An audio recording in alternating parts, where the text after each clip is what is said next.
Got to get in here. I'm live. Welcome everybody. Hey, sorry I missed last week. I promise I'm trying to be consistent here. But today is going to be a good day.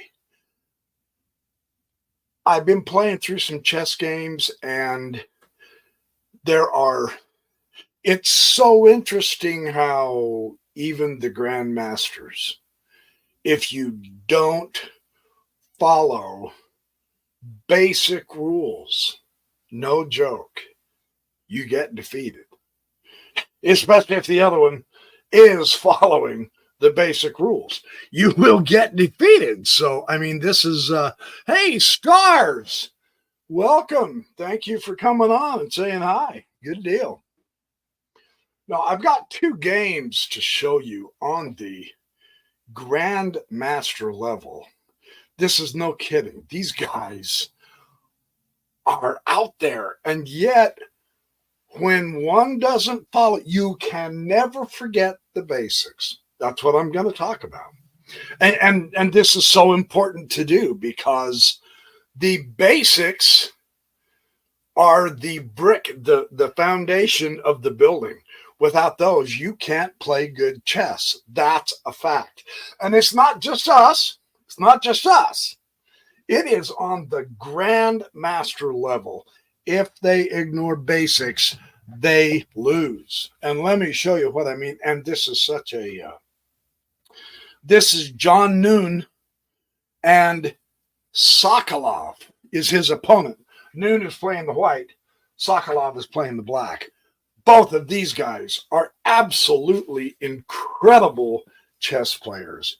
Let's watch what happens, though, when you do not follow just, and this is, you can learn it right now. I'll teach it to you. The basic principle, develop.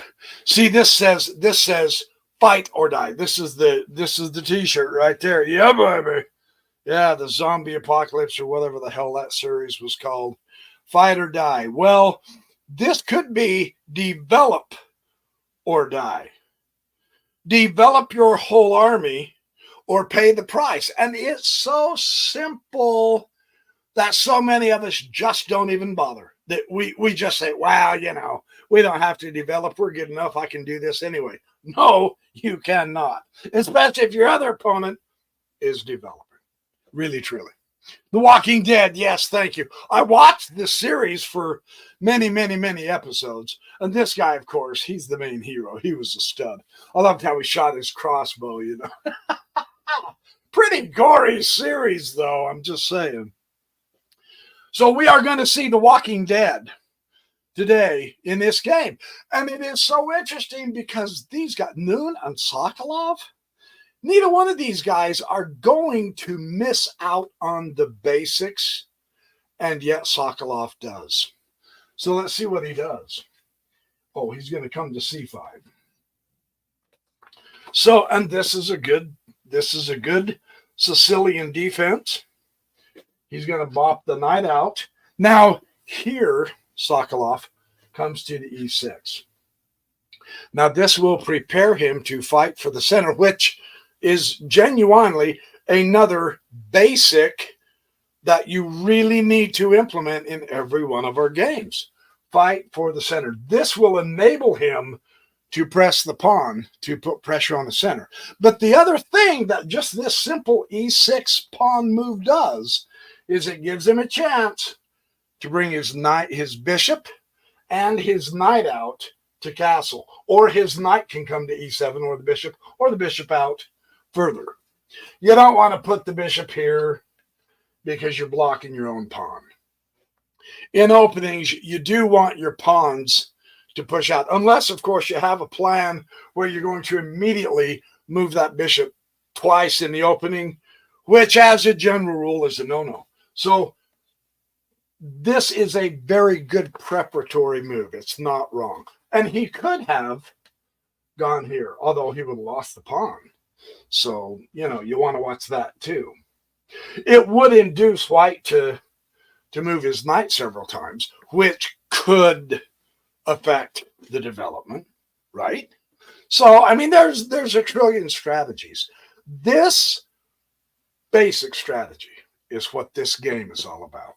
And the way it comes about is absolutely electric. Here comes noon, and you say, all right, 2 pawns in the center, both of them bumped up twice on the opening move. That, I'm going to say never, but never say never. I get it, yeah. But that is never wrong to do. Bumping both pawns. The center pawns out like this, you're good if you do that. Now recognize that in the Sicilian, and this is a very proper, typical opening Sicilian too. In the Sicilian, the C will take, and then the knight will retake. So, and this is a good, excellent square for the knight. There's no question about that. My book today is Chess, The Art of Logical Thinking by MacDonald. Absolutely exquisite book. I love this book. And here comes the knights. So now you could, if you wanted, take that knight, but you've already moved your knight twice. So that's just not necessary to do if you're playing white. There is much, much, much better moves to do. Knight c3 is way better. Just leave the tension. Technically, there's no tension, but just leave the tension. I mean, black's knight, I can assure you, the absolute vast majority of Sicilian opens, the black is not going to take that white knight either. Yeah, it'll pop the queen out early, and then she can get chased around. But no, that's not how the Sicilian is played. So don't let that bother you if you're thinking along those lines. If you're one that has to release the tension all the time, patience pays in chess. You don't have to always take. So here, Black Sokolov is giving an idea of what he's going to do in this game, and it's entirely legit. It's, yeah, baby, it's good. He's preparing for the queenside advancement by pushing that B pawn, right? His black B pawn. That will give him good queenside space. That's not a bad strategy. He's already intimating that that's what he's going to do with that move. So white's going to ignore him, bring the bishop to e2. He's mobilizing his pieces, and this is just classical. This is fundamental. It's classical. Hey, S. Parker, good to see you, my friend. Join us with the stars. Yeah, whatever. Okay, so now Sokolov doesn't put pressure on the center with his pawn move on d6. Kind of a hedgehog setup, isn't it? Yeah. Simple. It's a strong center, there's no question. It doesn't present tension, but he has opened it so that he can develop his pieces. This is always very, very good to do, right? I had a paradigm shift many years ago, Star says, during one of your videos. I'm going to put this up for you.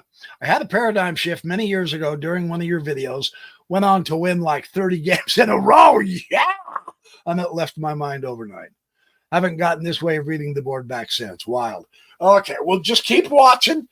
You know what? You and I are like twins, man. Yeah, I get it. But the repetition, it'll bring it back. So just keep on struggling. It's called the chess struggle for a reason, right? Here's to struggling. It's good. You know what? When that happens to you, there's basically just an easy 7 principles of basics in chess. There's a trillion things you need to know, but there's 7 basic principles. Just go back to those and play solid chess, and then keep advancing. That's what I would do. Yeah. No, you're good. You're good. It's all good. So, kind of a hedgehog setup, small center. It's you can't attack black. That's powerful defense, but it doesn't give him a lot of space to bring out more pieces and to gain more territory and to maneuver easier. That's the downside. On the other hand, for a defensive setup, this is good. No criticism. Just observing the differences in the way the players are playing. The pawn structures is definitely different. Yeah. Okay. You can see that these little squirts here, they are really covering the center, and they've got the backup of that knight and technically the queen coming down. So it's good solid center. It's just a little compact is all. That can't hurt you if you keep developing. This is going to be the lesson in this game. So observe something. And the comment here is really important.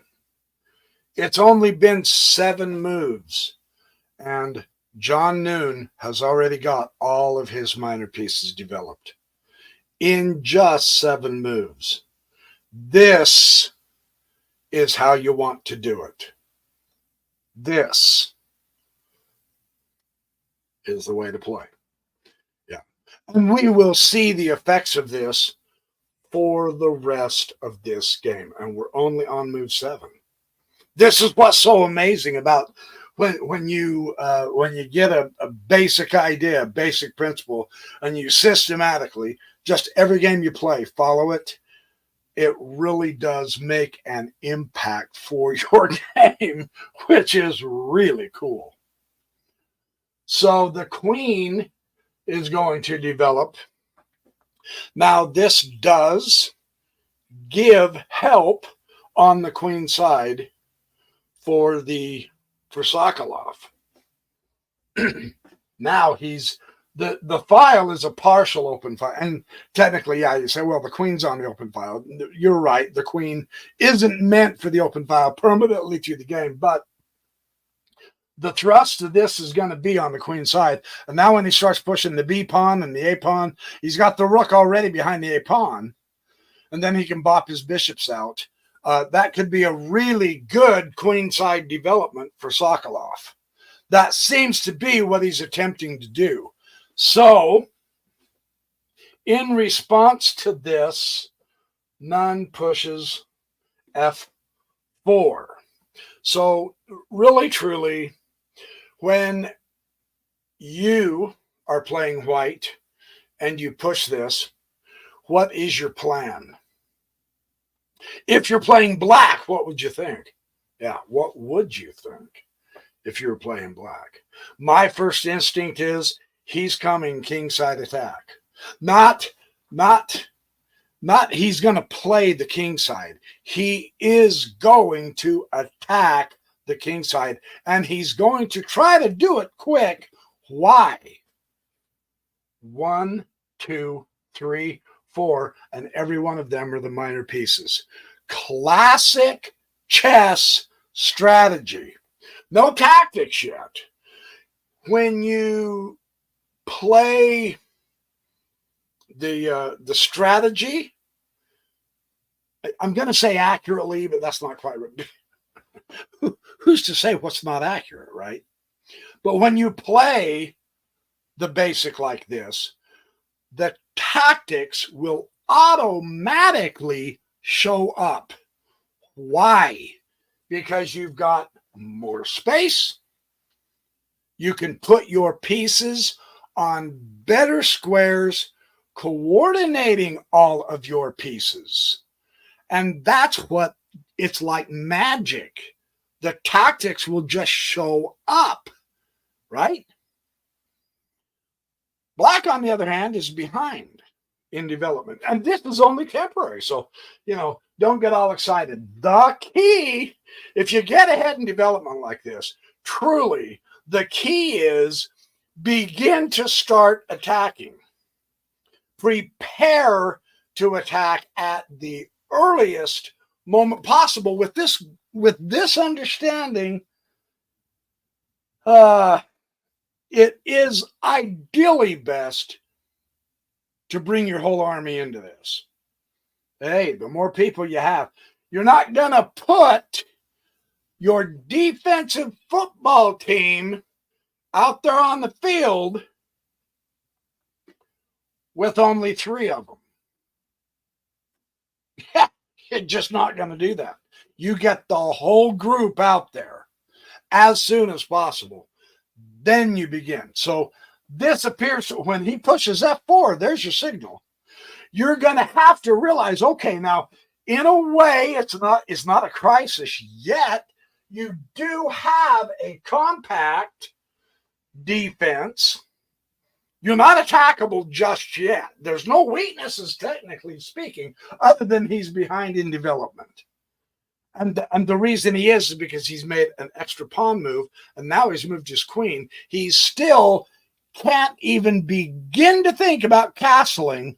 That can be bad because he won't be able to activate that rook if he doesn't castle, at least not very easily. It's far better to castle to get the rook into play than pushing the h-pawn and bringing the rook up that way. Now, in a bad situation, you can do that.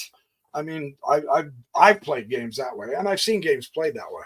Ideally, though, Sokolov just doesn't seem to want to castle kingside, and if he's going to attack on the queen side, it's not the best to castle on the queen side either. There's the faulty setup. And far be it from me to be criticizing Grandmasters. I don't mean this as a criticism. I'm following McDonald's comments, right? I'm not personally saying, yeah, what a chump. No, these guys could watch me in blindfold chess all day long. I'm just saying, as a general rule, that's faulty setup. So, oh, yes, iTumblers. Yes, I missed last week. I apologize. But yeah, we're having fun. We're having a good time right now. Yes, S. Parker and Stars has been talking, and now you're here. So good. Excellent. So, what we want to do, what I want to do is make sure I keep my place. Okay, F4. So I've made a big enough deal about F4 so that you recognize, and this gives you as black, if your opponent's doing this, this gives you your game plan. And at this point, it is not to start trying to attack on the queen side. Oh, heavens no. You got a castle.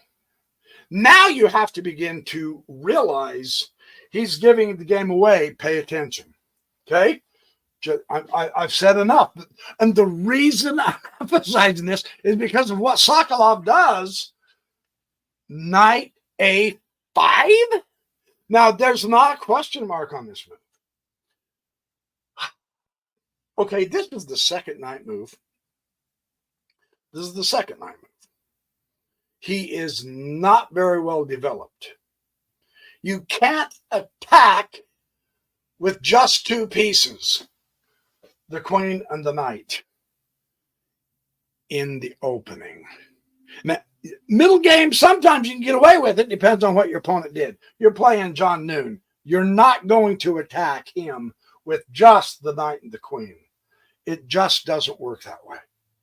Because he's ready to castle, and he will castle. Look, your opponent has pushed F4. He's got the capability of castling. You know he's got the basics down, and he's putting them into his game.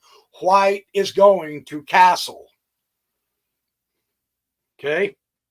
Understand that. Well, now that I've spilled the beans, I've ruined the whole game for you. Ta-da! White castle's game over. No, not really. But now look at the potential for that rook being behind that F-pawn of white. that F-pawn can really now go and start beating up the center. And black is nowhere near ready to castle. So, like I was saying a few minutes ago, when you do the basic, and you do the basic, then you can begin to attack earlier and more effectively. Because realistically now, understand this, now the pawns on white become the battering rams to open up the king, who is still in the center, and he's going to be in the center for 2 or 3 more moves. That's critical because you've got a backup. The bishop's right here ready to come through once you push that pawn, or this one. It doesn't matter which one of those pawns push. You've got backups everywhere coming through. And the queen is actually a backup now. So just a couple of extra little moves, a couple of extra little developing moves, castling, pulls the rook in. Now the queen, and I know she hasn't moved yet. You go, yeah, no, the queen's not even activated. She's active though, because she's backing up the army. Now, 1, 2, 3, 4, 5, 6 pieces, and you have 2 pawns in tandem. Now you go. Now you go. You can attack. And I know in previous videos, I've ranted and raved. I get it. You got to get every piece in here. Don't just leave that rook out.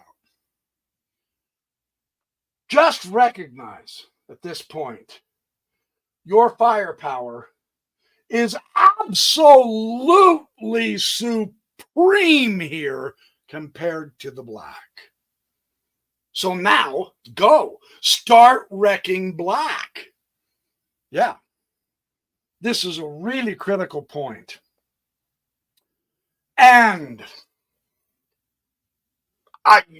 he moves the knight again. 3rd time, man. 3rd move of the same piece, you guys. So let's count them. And this is what I wanted to do with this game. Understand, this will drill it in your head.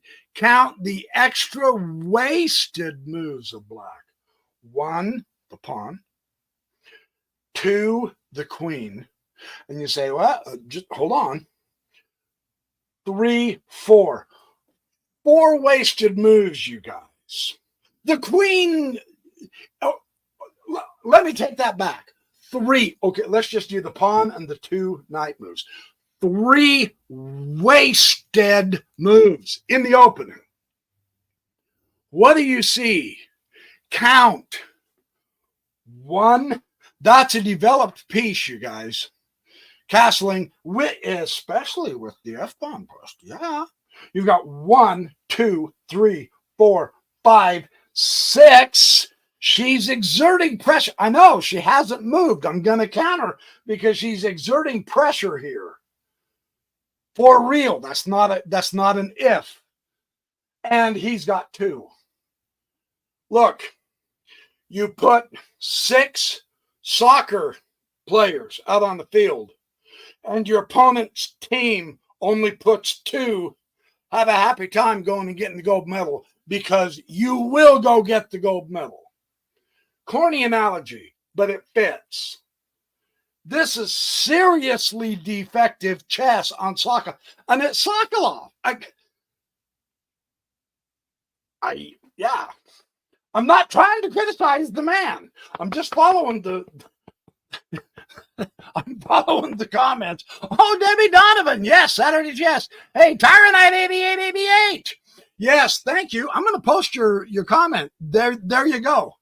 You say it well there. Great example of the scope of activity. Very excellent, astute observation. Look at how much more active these white pieces are. How many more squares do they control? Thank you for saying that. That is a great point.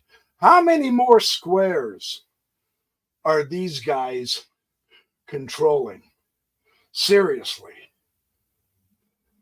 How many more squares compared to just 2 pieces?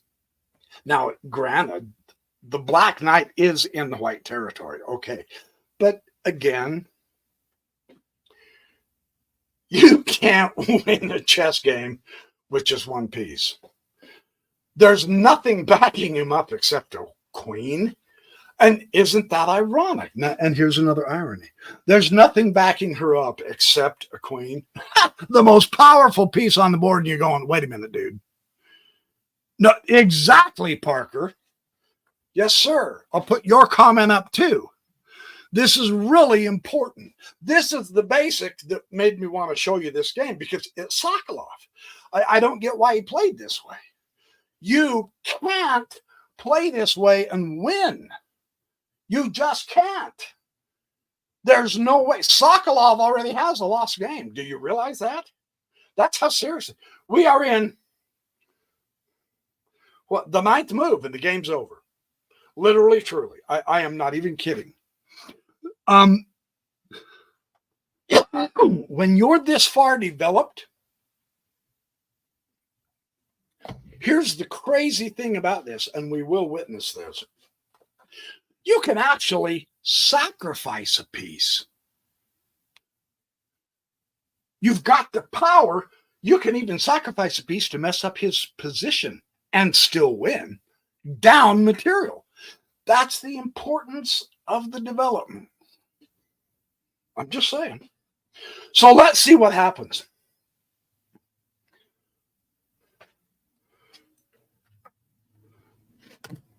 Yes. Yes. The knight was in your territory.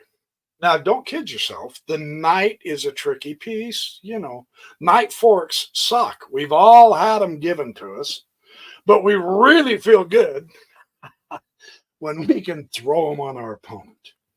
The knight's the trickiest piece in the game. There's no reason. Like I said, he's developed enough. He didn't sacrifice the piece. That's true. He did not sacrifice the piece. As a general basic, you're better off keeping your bishops than swapping a bishop for a knight. And again, the exception, in this case, a justified exchange is where the knight was. That's a great spot for a knight. So take it out. You're not forced to leave that knight there. So take it out. And of course, the queen now comes in, kablam, and the strongest piece, don't underestimate the queen. Don't do it. The strongest piece is now in your territory, and she commands some respect, but it's only her. The news flash, sincerely, and it's not like Sokolov is looking at this for right now. I'm just saying this for all of our benefits so that while we're playing, we keep this in mind. The queen alone cannot checkmate. Yeah, she can cause all kinds of havoc, chaos, mayhem, and whoop-de-doo. That's true. This is not good for black. Watch white's response. Watch white's response. Yes, yes, yes. Man, you're set up. Not only are you gaining more space, not only are you giving your pieces greater scope, you are now attacking, which will disrupt the position of black. He's going to expose the king. That's deadly when you have so many pieces out. So now's the time. Ignore the queen. Forget about it. Forget about it. She's not a threat. Isn't that amazing? She really isn't a threat. She's She's in your territory, but she's not a threat. Even though she is the mother goddess. And by the way, tomorrow night I do have a great live planned for the mother goddess in scripture. You're going to love it. The Heavenly Mother. One of my favorite topics. I'm saying that for Debbie Donovan. She comes to my lives quite a bit. Hey, Dominique Belcher, good to see you, buddy. Very good. So I told you when you push F4, you're announcing I'm going to attack you. And you do want to continue pushing that pawn. That's why you want a castle. Look, we're talking. Yeah. Yeah. Uh-huh. I like that. Sincerely, that's premium chess. So what do? Okay, at this point, you really need to hop on it if you're black.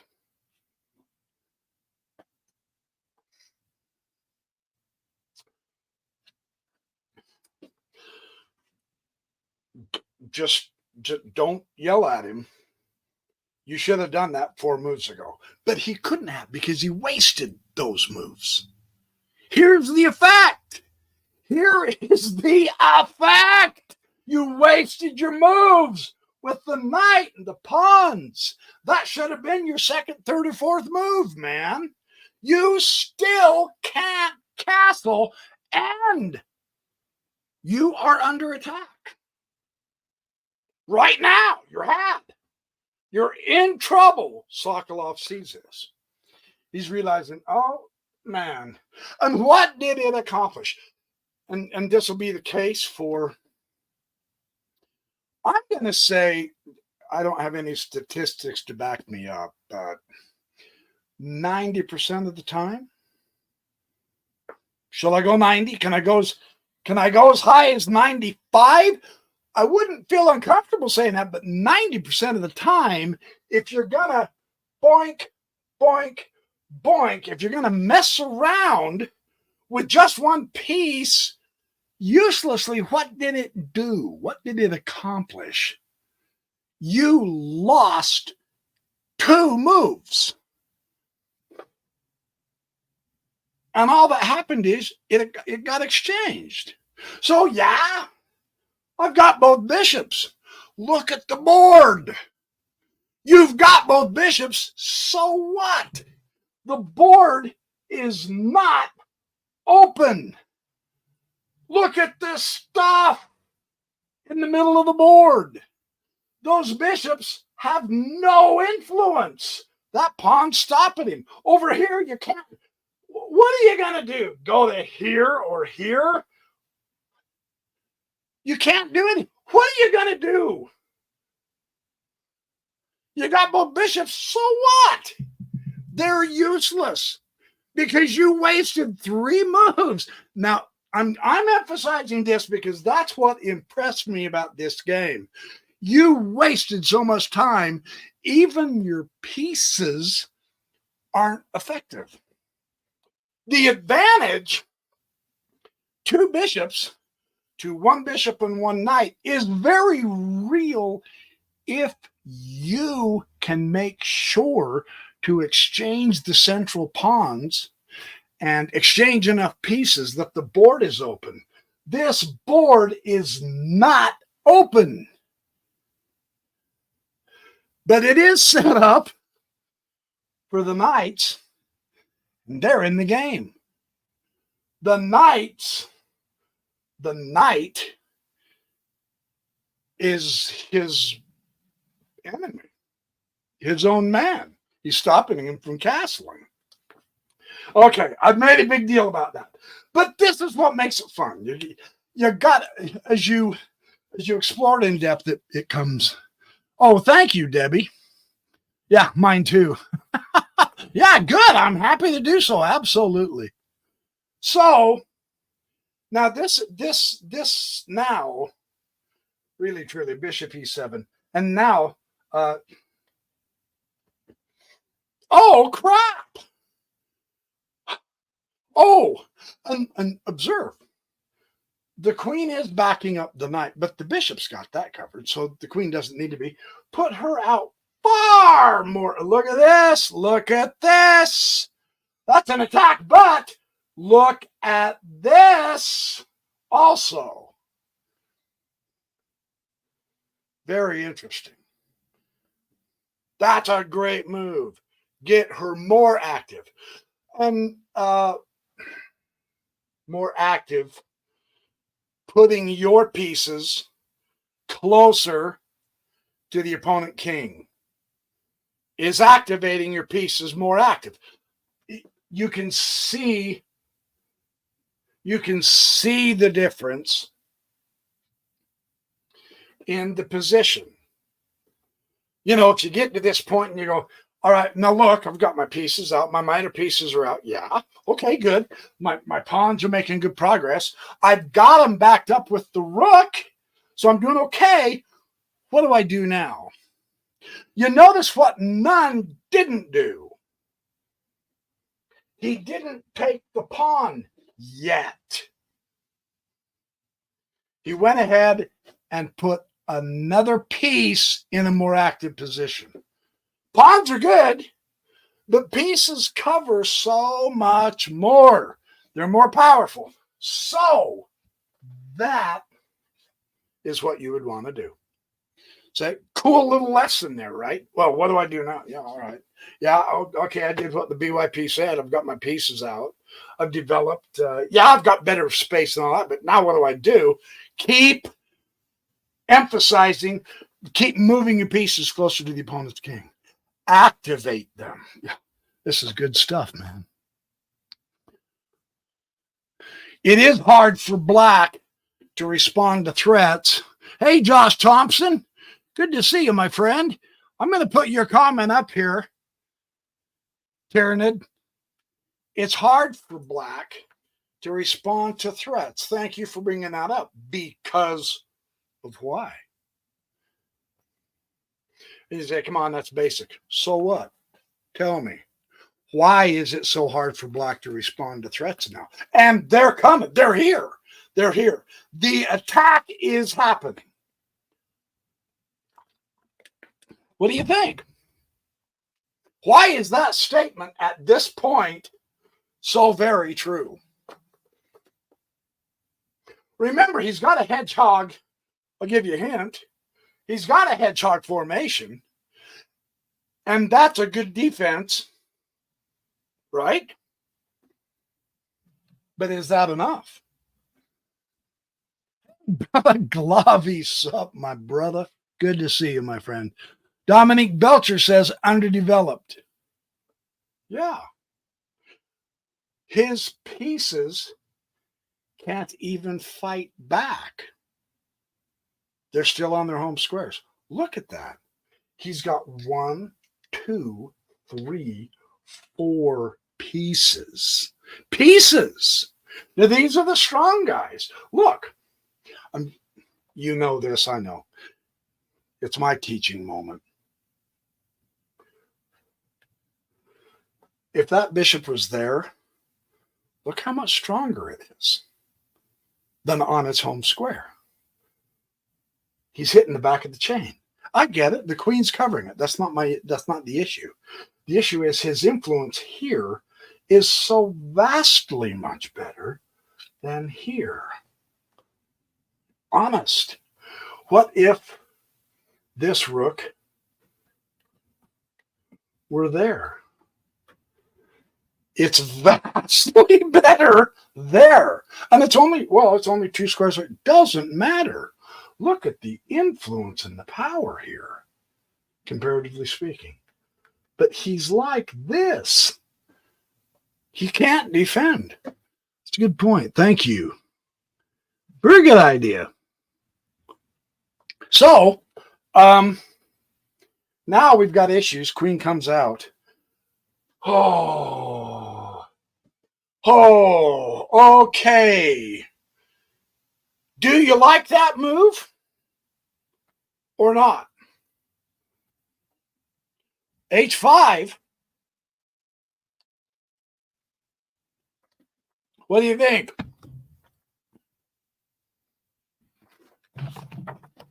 You're definitely going to have to stop doing what you're doing and pay attention to your queen. Right? White. Ooh. Mashing my water bottle all over. You like that move? Anybody like that move?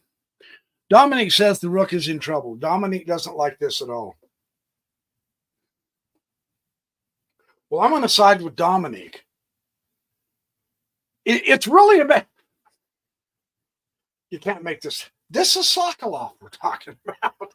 Playing the black. I mean, wow. I'll ask you this question this way. Is he so helpless that he can't find a way to get out even one? He's only got 2 pieces out, and neither one of them are doing diddly squat. And he's pushing a pawn? The H pawn to boot? Wow. Okay, so Belaglavi said it's not a bad move. Okay, interesting. S. Parker says free pawn at G7.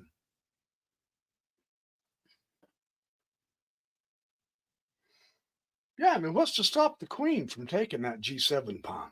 Well, a lot, actually. You don't want to do that. Man, if you did that, that would be a bad error. Can you see why? You don't want to be taking that pawn. Maybe that's what Sokolov was thinking. He was thinking, maybe if I can get him to, do that. If he did that, look what Sokolov would have. Yeah, not good. So he's not going to do that. So let's see what he does do. Now, the queen actually is not disappointed by having to go back to F3. She's still very, very, very much in the game, backing up the pawn, right? So, yes, the H5 forced the queen to move. Not really in a weaker position, though, as we will see. It actually did not hurt him at all, and so he's good. Bishop F6. Once again, and I don't know how to advise Sokolov here. But once again, I'm just pointing it out because McDonald did. The bishop's already moved to develop. And now here comes another move. Now we're out of the beginning. We're out of the development phase. I get that. But dude, over half your army is not doing anything. And you're moving the piece that's already developed. So Sokolov realizes I don't have a lot that I can do here. Much. And so at this point, none attacks. None, I shouldn't say it that way. At this point, none does go after the E pawn. F will take the E. F will take the E. And now it's so interesting that just one pawn exchange. One pawn exchange, and it completely shatters the king side of black. Watch. This is how it works. That's why. See, this is why a kingside attack doesn't have to be by just the chess pieces. A kingside attack can also be by the pawns. You throw them up there as the battering rams. Make sure you've got pieces backing them up, which he does. He's even got some indirect support with that diagonal bishop. So everything is saying, yeah, go push those pawns and use them as battering rams. Absolutely. And watch the effect. Watch how this kingside disappears. It's astonishing how this works. Because now E5. kablam. Here we go. You're going to eliminate the obstacles. And this is how it works.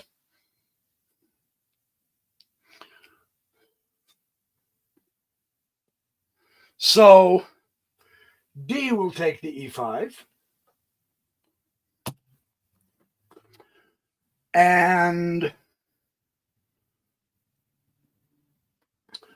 with this in mind, now understand, he doesn't have this rook in play either. Sokolov is in really deep trouble. And now he's going to push the knight to E4, which, again, gets the piece closer to the king. You've got unbelievably powerful centralized knights right now. And in case you weren't aware of it, you've got a serious F file, open file, if you're white. That's a great setup.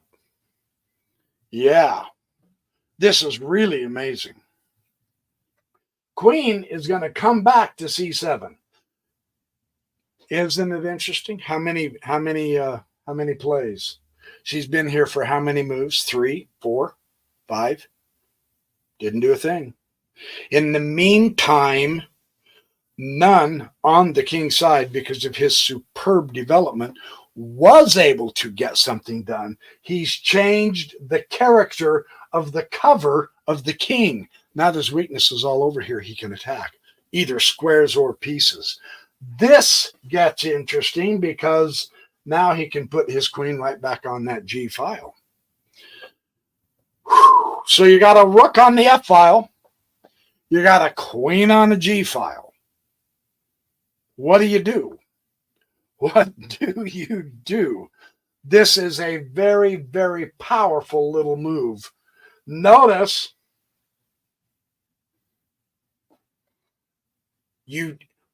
what he does. I mean, you're going to go down a piece, but he is so well developed, he doesn't even react to the threat. He improves the power of his own piece by going to G3. Now, and this, I know, I get it.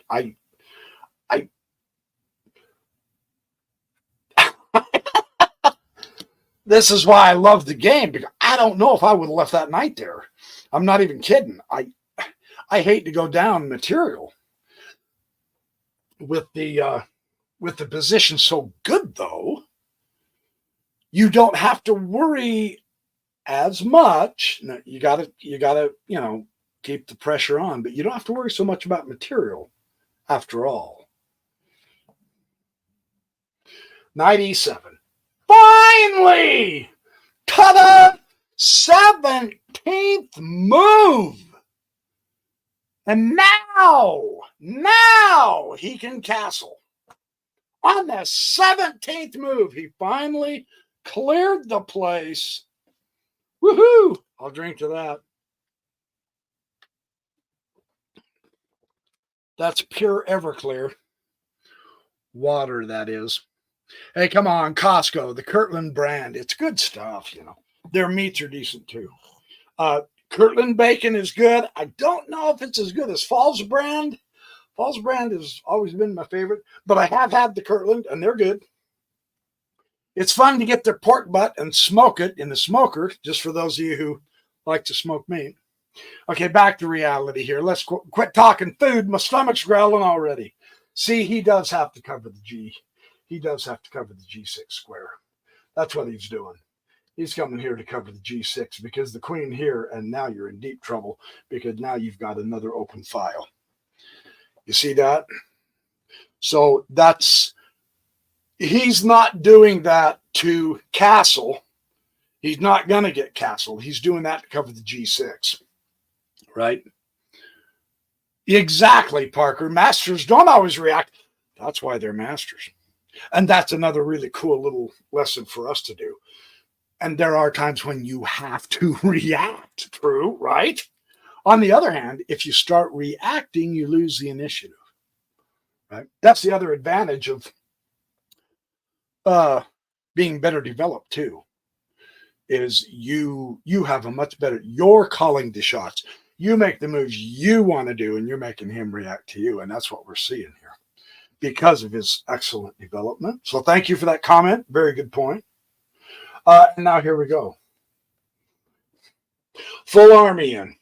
And that is not a lousy open file, the D file. That will cut off the escape of the king, or at least give you a discovered check if you move your knight.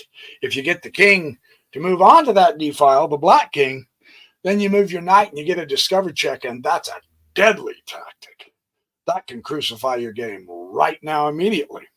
So this is not looking good for this guy. Sokolov is not happy.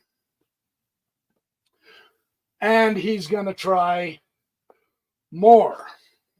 He's going to say, look, I got to try to distract him somehow. And actually, when you threaten the queen, really the strongest piece by the littlest pipsqueak, you really almost have to react to that. Or do you? Depends on how good you are. I'm not Mikhail Tal, so I would have to react to that. I'm just saying. Oh, what a fabulous game. And look, I'll give you a hint. He doesn't move the queen. What does he do? White to play. You tell me, white to play, and he does not move the queen.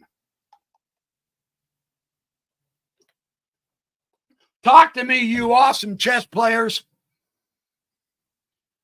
Belaglavi sup? Are you serious? Hold on.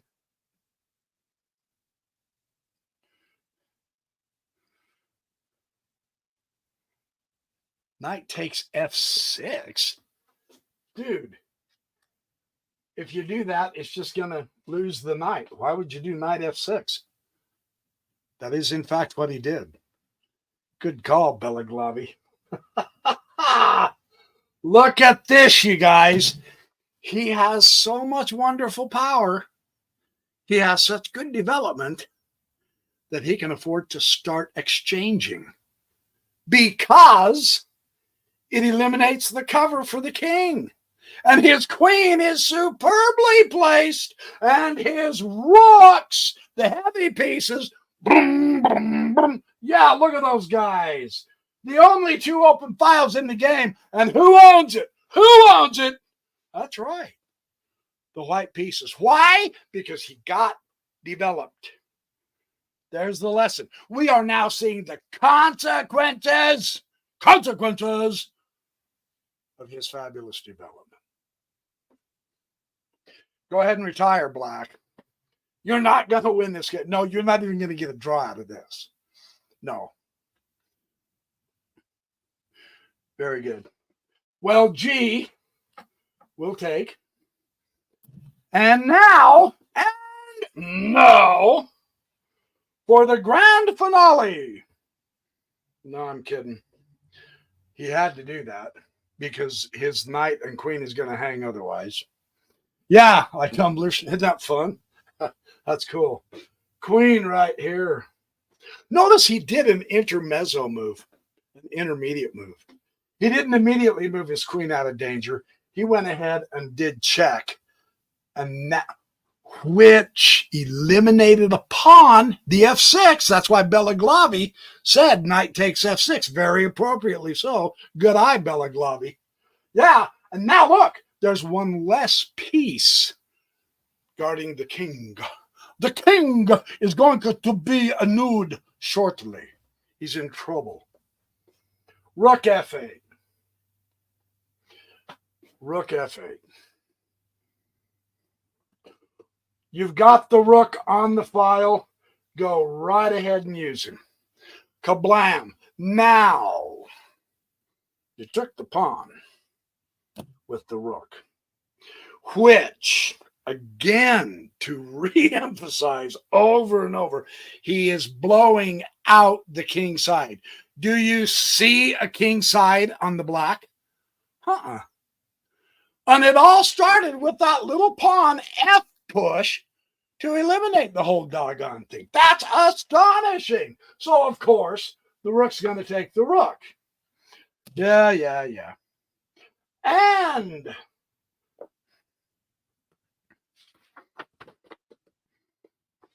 the queen is now going to take the rook. Look at this. We have, Houston, we have a problem. F6 falls. There is nothing, there's no way to save the game. So the queen's going to have to act like she's going to throw in some support. And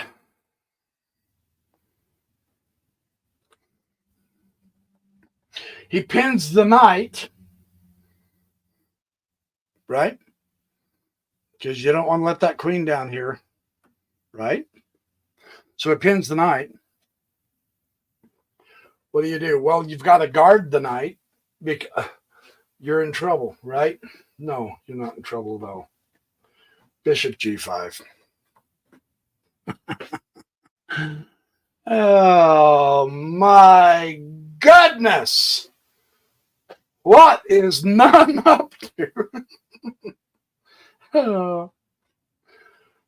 So he gives the knight away. And again, because of his superior development, he really didn't need that knight because his position is so strong. Isn't that fun? The automatic development, the better, I shouldn't say automatic because he had to put that development together. But because he had a superior development, when it comes to the critical part of the game, he can just throw his pieces away. Because his development put his piece. Whose closest pieces are closer to whose kings? I mean, the closest black ever got to white's king was over here when the queen was here. And that wasn't anywhere near close. That was before this little pipsqueak was there, right? So who's closer to the king? And look at the significant difference because of that. This is a much more active board for white. You got it. Yes, sir. Uh-huh.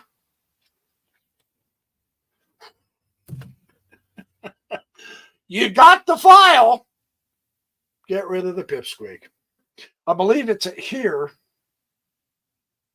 Oh, yeah. Yeah. You can't take the rook or you lose the game. Checkmate. Is that not awesome? I told you. Tactics just automatically. It's like magic, man. They just show up. Fun stuff, isn't it? Oh. So all you can do is hope to threaten somebody doing something, you know, because that, see what that does, you're putting a little pressure on the queen, right? And it prevents the queen from going to e7 because you keep e7 guarded with your queen, right? Now, please observe at this point, oh, just shaved and I'm itching, sorry. You still have two pieces that never got into the game. You can't win that. You can't win that. Because of the excellent placement. Now remember, the opening, he pushed the two central pawns, two squares each, right? Gaining more space. Yeah. Now the rule is the more space you have, the better chance you have of coordinating your pieces better, also getting them further into your opponent's territory. Okay, so you do want space. That's one of the 7 basics of Jeremy Silman, my man Jeremy Silman. So, but remember, he pushed the F pawn also, and he kept pushing the F pawn, and he kept pushing the F pawn and then attacked with it. That also gained him more space because of the development, because of the extra space. He coordinates the rook with the queen and the bishop perfectly. There's your consequence.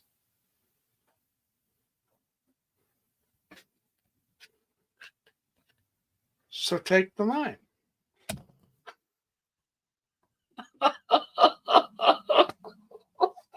You go, wow, dude. Nun is a sadist, man. That's wildly wicked. Ouch. And it's at this point that he resigned. Yeah, what are you gonna do? That is so awesome. I mean, that is outrageous.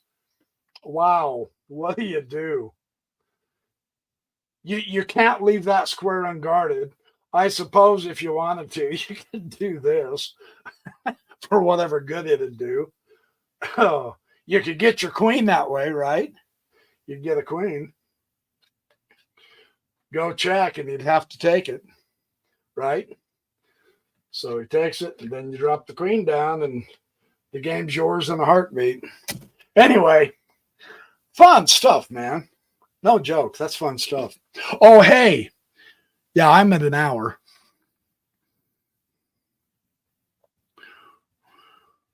Yes, sir, Dominique. Yeah, the rook is powerful to make some pretty active moves because it was developed and on an open file.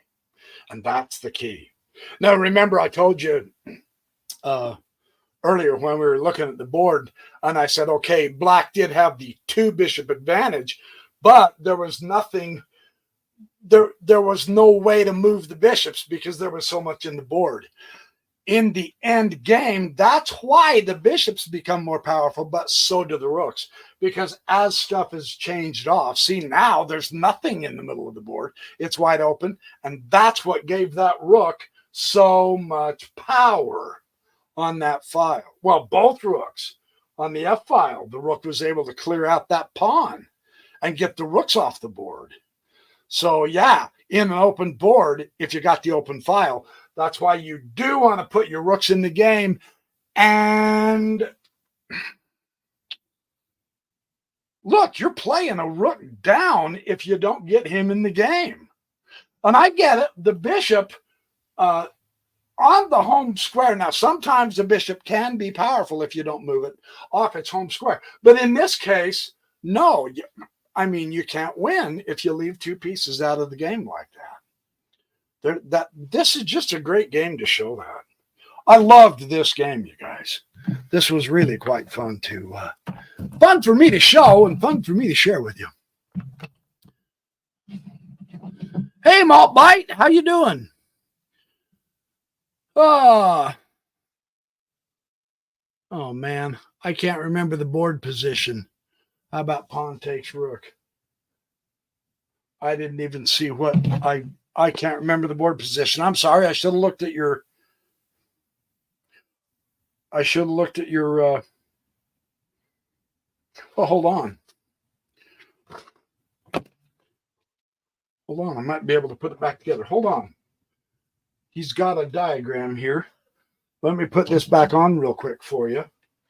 And we'll see if I can recreate so that I can answer your question. It looked like a real good question to me. And the rook was here. Okay, hold on. The rook is here. King, pawns, rook, knight, bishop, pawn, knight. Okay, so now it was before that, huh? Because there isn't a pawn threatening. Doggone it, I wish I could remember the setup, dude. I'm sorry. Well, hey, let me take it back one more diagram. You got a minute? You got a couple minutes? This might be fun to explore. Let's take it back one more diagram. Okay, hold on.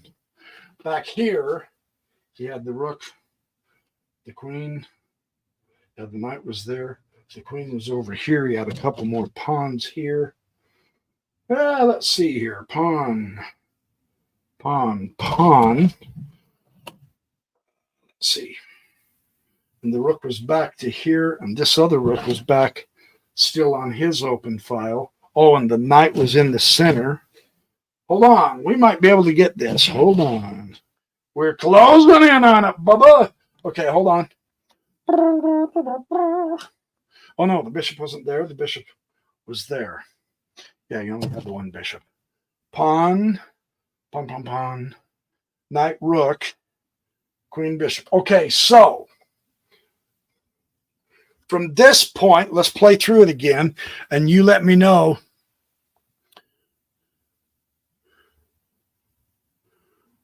when the knight was on d5 covering the queen.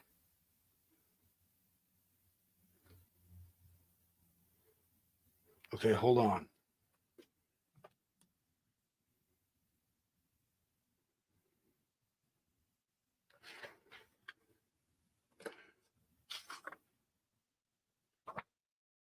The knight was on d5.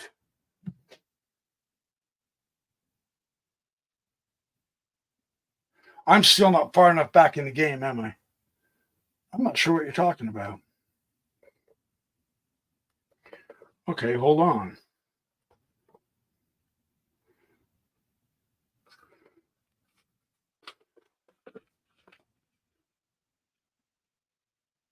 It was later in that position. Bishop h6 looks good instead of rook taking f6. Hey, John Graybill II, good to see you. Yeah, actually, bishop h6 wouldn't have been bad. That's a good point. Actually, that's not bad either. Although, then you really do lose your knight for nothing. That's the problem with that. Because you don't have it. Well, no, you don't, because you're going to take the rook. No, yeah, you're right. No, that's good. That's not bad. Good eye. Yeah, that could have worked too. I can't find the position. You're saying don't worry about it. All right, I will. I'll tell you what, next time. Well, here comes a whole bunch more people.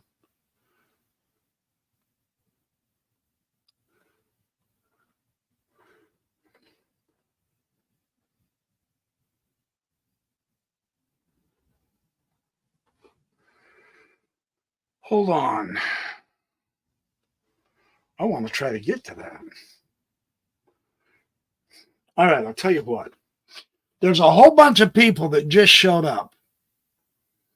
Black placed the rook on f8. Oh, yeah. I see what you're saying now, John.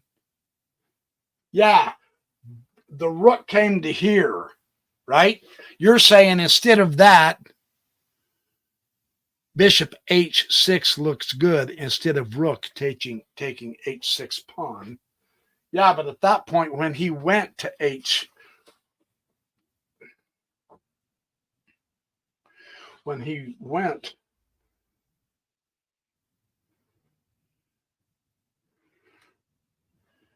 don't understand what you're saying.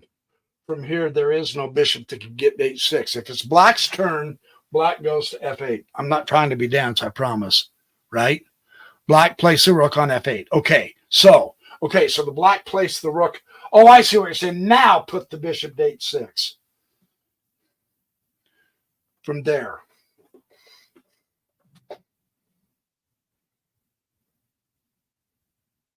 No. Well, I mean, yeah. But couldn't the rook go to here? And then from that point, if that was happening that way, yeah, I suppose you could take the f6 with the queen, right? You see that?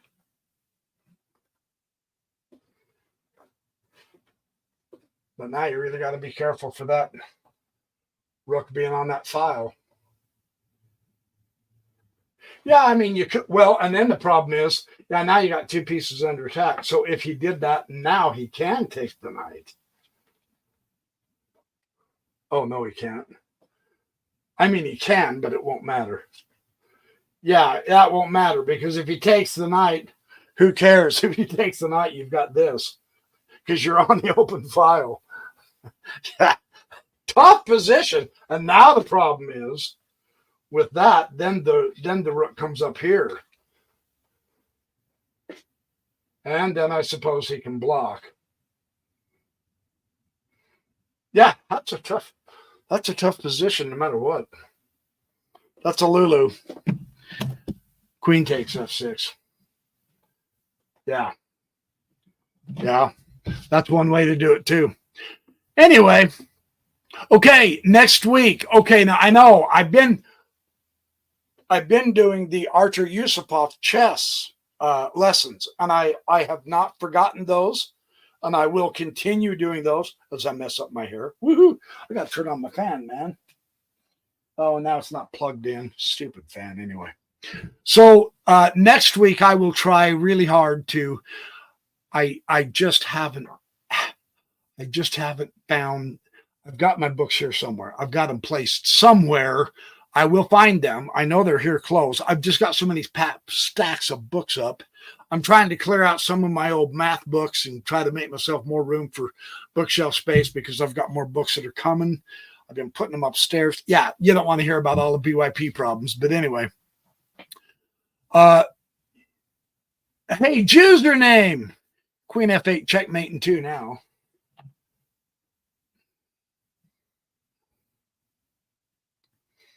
That's true. No, it's not checkmate, is it, user?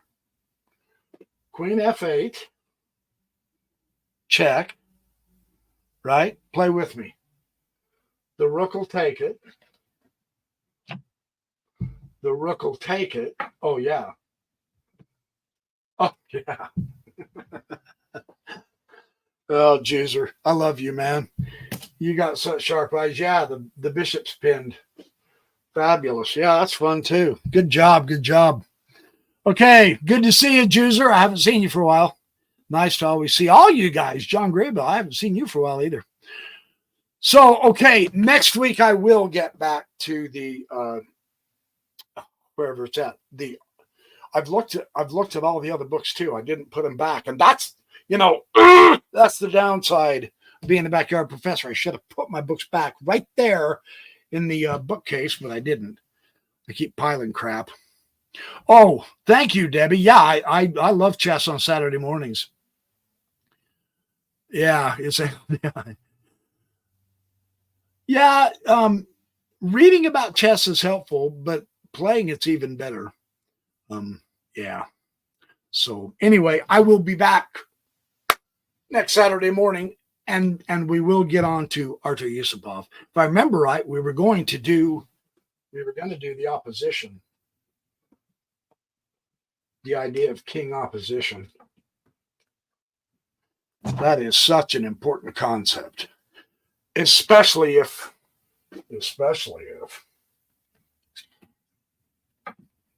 you get down to the very end of the game, woo-hoo, and you got nothing but a king and a pawn and a king. Man, you don't want to flub that if you're black, right? You want to make sure you know exactly what to do as black so you can win, and as white so that you can stalemate. Yeah. So yeah, I will grab this lesson. If I don't have time to find the Artur Yusupov, my Jeremy Silman's right here. Jeremy Silman has an entire chapter on this concept that is superb in his 3rd edition to Improving Your Chess. I will. Oh, no, you don't have to apologize, user. I can do it at a different time too. Oh, let me ask you while you're all here. There's still enough people in the audience. Is 10 o'clock Saturday morning good for you? Now, I say 10 o'clock Saturday morning, my time. Would it be helpful if I started an hour early at 9 o'clock? Or would it be helpful if I started an hour later at 11 o'clock? What do you guys think? Because I'm pretty much open on Saturday mornings. I could do Saturday morning my time at 7 o'clock, 3 hours earlier than right now. Yes, Debbie, to what? Going earlier or an hour later instead of 10 o'clock?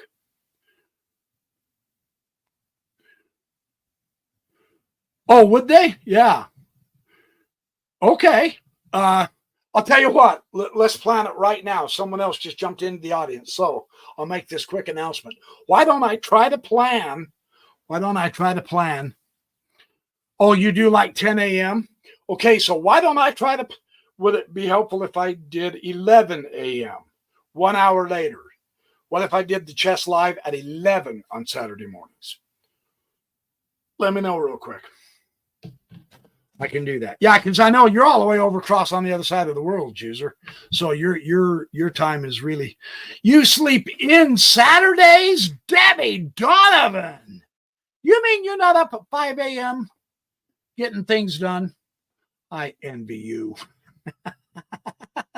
My alarm clock is such that I still wake up right at, I'm an early riser. So you're way over there too, aren't you, Bella Glavy? Oh, you're in Serbia. Okay, yeah. So see, you're way over there. Okay, 9 a.m. would be better. Debbie, are you going to get mad at me if I go 1 hour earlier? You'll have to wake up a little earlier. You have to watch those late night Friday dates, girl. Tell you what, let's do an experiment. Let me try to, next Saturday morning, I'll start at 9 o'clock. And we'll get through, we'll go through. I'll tell you what I'll do. This lesson is so important. I'll tell you what I'll do. I will start at 9 o'clock. I will find a very cool chess game like this one, and I'll play through the chess game for an hour. And then I can get into this lesson. And then it's at 10 o'clock, and you all can, would that be helpful? Oh, you're up. Well, shame on me for prejudging. Oh, slap me. You can be up at 9. Okay, let's try 9 a.m., shall we? My time. So it'll be an hour earlier for all of you. I am more than happy to. If it helps you guys out, that's great. Criminy, I should have asked that months ago. You guys need to talk to me. Talk to me, man. It's all about friends, isn't it? You guys are the best. I love you guys. Okay, so I'm going to write this down.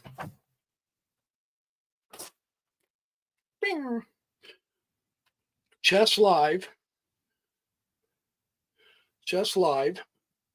Saturday at 9 a.m. See, I've got it written down. Proof that I'm not kidding. Chess Live, Saturday, 9 a.m. 9 a.m. Okay, so we'll start an hour earlier next week. That'll be good. That'll be fun. Actually, that's better for me, too. That actually is better for me. I'll play through one game. I'm going to write down my agenda. Play through a good game. A good game. And then Yusupov on... I can, you know what? I can do both. Yusupov's and Silman.